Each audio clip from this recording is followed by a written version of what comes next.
Halo, baik. Pada kesempatan kali ini, kami akan menjelaskan terkait assessment of learning untuk Windows 8.0 dari sisi security-nya. Di sini kami kelompok 3 beranggotakan saya sendiri, Mika Wiryamanta Wijaya, dan ada Satya Kusuma dan ada Jeffrey Jingga. Untuk sajian yang ada di awal ini, kami akan membahas pertama ada dari mulai background, dilanjutkan dengan theoretical review, dilanjutkan weakness, lalu ada proposed solution-nya, dan terakhir ditutup dengan referensi. Untuk dari sisi background-nya, pertama-tama perlu diketahui memang dari perkembangan teknologi informasi itu tentu tidak terlepas dari peran sentral ya, yakni OS itu sendiri. Dan di awal kali ini fokus kami adalah di Windows 8.0 di mana Windows 8.0 itu mulai rilis pada Oktober 2012 sebagai penerus Windows 7. Windows 8 ini membawa pembaruan antarmuka yang dikenal sebagai Metro atau Modern UI. Dan sebenarnya untuk pembaruan ini tuh lebih fokus ke dari sisi antarmukanya ketimbang dari sisi security-nya. Cuman pada kesempatan kali ini kami akan melakukan eksplorasi juga terkait sisi security-nya. Um, Windows 8.0 dari sisi security itu menyajikan fitur baru yakni Secure Boot dan fungsinya itu untuk mencegah malware mengambil alih proses booting dan berbagai peningkatan keamanan lainnya yang diimplementasikan tentu untuk mengatasi ancaman cyber yang terus berkembang. Maka dari itu, laporan ini akan membahas secara rinci terkait Windows 8.0 dari mulai penjelasan umum, pembaruan keamanan, sistem keamanan, kelemahan, dan solusinya. Oke, boleh dilanjut. Masuk ke bagian theoretical review, pertama-tama pengertian dari OS itu sendiri. Jadi, OS atau sistem operasi itu merupakan perangkat lunak sistem yang memiliki tanggung jawab utama dalam mengontrol dan mengelola perangkat keras, serta menjalankan operasi dasar suatu sistem. Jadi, OS ini sendiri sebenarnya fungsi fungsinya mirip dengan menciptakan kondisi yang memungkinkan komputer menjalankan program dengan benar. Jadi OS ini itu bisa dikatakan seperti pusatnya lah atau sentralnya di mana OS itu nanti kita yang menggunakan itu secara tidak langsung itu nggak berinteraksi secara langsung dengan hardware-nya, tapi diatur oleh sistem operasi ini sendiri. Lalu untuk poin berikutnya membahas sistem operasi pada Windows 8.0 dimulai dari sejarahnya dulu. Windows 8 itu dirilis pada 26 Oktober 2012 dan rilisnya itu Microsoft itu mulai mengenalkan beberapa jenis perangkat yang baru. Jadi Windows 8 ini tadi kan sempat dibahas dia itu mengangkat modern UI.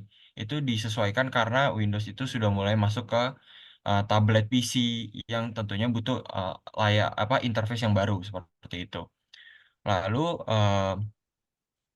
berikutnya eh, versi yang dirilis itu ada consumer preview dan release preview sebelum rilis versi finalnya di 26 Juni 2013. Oke, boleh dilanjut. Lalu ada 4 edisi yang rilis pada Windows 8.0, itu ada Windows 8 Standard, Windows 8 Pro, Windows 8 Enterprise Edition, dan yang terakhir Windows 8 RT atau Runtime. Lalu berikutnya untuk spesifikasi hardware minimal itu untuk prosesor itu minimalnya di 1 GHz, lalu di RAM itu 1 GB untuk yang versi 32 bit dan 2 GB untuk versi 64 bit. Lalu untuk ruang penyimpanan itu 16 GB untuk 32 bit dan 20 GB untuk versi 64 bitnya. Untuk grafik cardnya itu minimal menggunakan perangkat grafis DirectX 9 dengan driver WDDM. Lalu untuk layar resolusi rekomendasinya itu minimal 1024 dikali 768 pixel. Untuk aspek berikutnya akan dijelaskan rekan saya Jeffrey. Oke, untuk kesempatan kali ini kita akan lanjut dengan sistem keamanan pada sistem operasi Windows 8. Yang pertama adalah Secure Boot. Nah, ini merupakan fitur yang masih digunakan sampai Windows 11, yang tujuannya untuk memastikan bahwa hanya bootloader yang sudah ditandatangani secara digital dapat diizinkan untuk dijalankan saat startup sistem dilakukan. Hal ini dapat meningkatkan integriti dari booting system dalam sebuah sistem operasi. Yang kedua adalah Windows Defender. Nah, Windows Defender mengalami peningkatan pada real-time protection terhadap malware, spyware, dan perangkat lunak berbahaya lainnya. Integrasi Windows Defender ke dalam operating system Windows 8 juga semakin bagus, yang membuat tidak perlu lagi adanya antivirus dari pihak ketiga. Yang ketiga adalah Smart Screen. Smart Screen merupakan fitur yang ada awalnya pada Internet Explorer, tapi fitur ini dibawa menjadi Smart Screen pada Windows 8. Nah, Smart Screen digunakan untuk melindungi user dari phishing attack ataupun malicious download dengan cara mengecek reputasi dari web tersebut. Oke, yang keempat adalah BitLocker. Nah, BitLocker itu bertujuan untuk melakukan enkripsi penuh disk pada operating system. Hal ini bertujuan untuk mempersulit pengguna ataupun orang-orang yang tidak mempunyai wewenang untuk mengakses ataupun memodifikasi data sensitif, walaupun perangkatnya udah berhasil dicuri ataupun hilang. Yang kelima adalah ASLR. Nah, fitur ini akan melakukan randomization alamat memori yang digunakan oleh aplikasi ataupun operating system. Hal ini akan membuat penyerang kesulitan untuk memprediksi lokasi dari sebuah memori dan padanya akan mempersulit exploitation. Next, kita akan membahas tentang perbedaan security pada Windows 7 dan Windows 8. Yang pertama ada Action Center.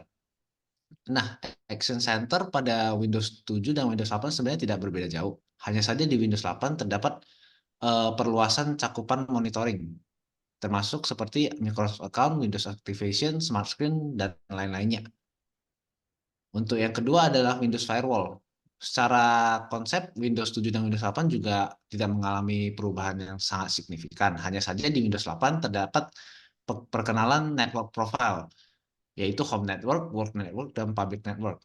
Hal ini, profil-profil ini akan memberikan kemudahan user dalam mengorganisir firewall sesuai dengan lingkungan jaringan yang sedang digunakan. Nah, yang ketiga adalah Windows Defender. Windows Defender pada Windows 8 mempunyai sensitivitas yang lebih tinggi untuk mendeteksi dan menghapus malware secara real time. Untuk user access control itu tidak mempunyai perbedaan yang signifikan juga, hanya saja kontrol pada Windows 8, user access control Windows 8 itu lebih granular. Hal ini dapat memberikan pengguna fleksibilitas yang lebih dibandingkan dengan user access control pada Windows 7. Yang terakhir adalah family safety. Perubahan dari Windows 7 ke Windows 8 hanya dalam penamaan dari fitur ini. Dari yang awalnya di Windows 7 itu parental controls menjadi family safety. Nah, family safety itu bertujuan untuk membuat sebuah akun yang dapat dimonitor, terutama untuk anak user gitu. Mengatur limit pada user, melihat laporan activity mereka di komputer tersebut. Next, di bagian weakness akan dijelaskan oleh rekan saya Satya. Oke, untuk bagian weakness di sini kita membahas dua vulnerability. Yang pertama ada bypassing local account password. Kerentanan ini terjadi pada aplikasi Ease of Access Center, yang dimana penyerangnya itu bisa melewati proses autentikasi di bagian passwordnya, sehingga penyerang itu bisa mendapatkan akses secara tidak sah ke akun penggunanya, yang dimana penyerang ini dapat mengatur ulang password untuk akun apapun yang ada dalam komputernya. Nah, kerentanan ini memiliki uh, tiga, tiga potensi ya. Yang pertama ada data theft, identity theft, dan unauthorized access. Yang di bagian data theft ini, penyerang dapat mencuri informasi sensitif yang dimiliki oleh pengguna seperti dokumen pribadi, data keuangan, dan juga riwayat browsing. Lalu di bagian identity theft itu berarti penyerang bisa berpura-pura sebagai menjadi uh, si usernya untuk mendapatkan akses ke akun online mereka gitu, termasuk akses ke rekening bank dan juga media sosial lain. Nah, yang terakhir adalah authorized access ini, yang dimana penyerang ini dapat menggunakan akun yang telah diretas untuk menginstal malware atau juga mengeksploit kerentanan lainnya, sehingga dapat mengganggu fungsionalitas dari suatu sistem. Lalu yang kedua, uh, namanya adalah unpatched flash player in Windows 8. Ya, ini integrasi dari flash player yang ada di Microsoft ini sebenarnya uh, diintegrasi secara langsung ke dalam Internet Explorer 10 di Windows 8. Jadi membuatnya itu menjadi komponen dari suatu sistem. Nah, karena Microsoft ini menunda untuk update dari flash player-nya, selama beberapa minggu sehingga flash player itu ada suatu kerentanan, dan kerentanannya itu bisa menjadi 3 resiko di bawah ini. Yang pertama ada remote code execution, yang dimana penyerang itu bisa mengeksploitasi kerentanan untuk mengeksekusi arbitrary code pada sistem pengguna, dan juga berpotensi menyebabkan instalasi malware, pencurian data, atau juga pengambil alihan sistem. Lalu ada privilege escalation, yang dimana berarti bisa menaikkan derajat dari suatu user. Jadi di dalam akun user itu didapatkan hak istimewa yang lebih tinggi lagi, mungkin seperti administrator, sehingga memungkinkan mereka untuk mengakses dan memanipulasi resource yang juga sensitif. Lalu yang terakhir adalah session hijacking. Ya, penyerang ini dapat eksploitasi kerentanan untuk mencuri kredensial login dari si user, dan juga membajak browsing sessionnya, sehingga mendapatkan akses ke akun online serta mendapatkan juga informasi pribadi dari pengguna. Nah, untuk solusinya gimana? Solusi dari vulnerability 1 ini di sini dituliskan 3.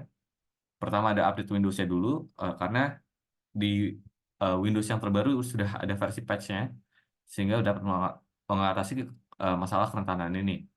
Kemudian juga membuat password yang kuat ya, yang semakin rumit semakin bagus, semakin unik semakin bagus. Menggunakan kombinasi dari alfanumerik dan juga simbol, sehingga mempersulit penyerang untuk menebaknya.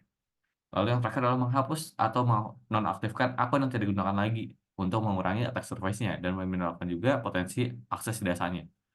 Lalu untuk mitigasi yang vulnerability kedua, pertama itu menggunakan browser alternatif seperti Chrome atau Firefox daripada mengandalkan Internet Explorer, karena di Chrome dan Firefox ini menggunakan plugin yang flash independen sendiri gitu.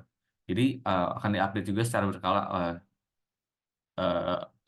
oleh si Adobe-nya, sehingga tidak secara langsung ini dapat memberikan perlindungan terhadap kerentanan di flash player terintegrasinya. Lalu juga install flash update-nya. Jadi Microsoft juga udah merilis patch-nya untuk flash player terintegrasi mereka, sehingga pengguna harus menginstalnya untuk mengatasi kerentanannya.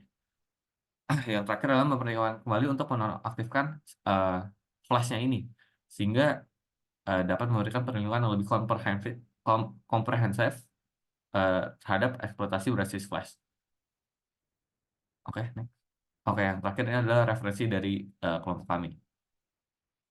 Sekian dari kelompok kami. Terima kasih.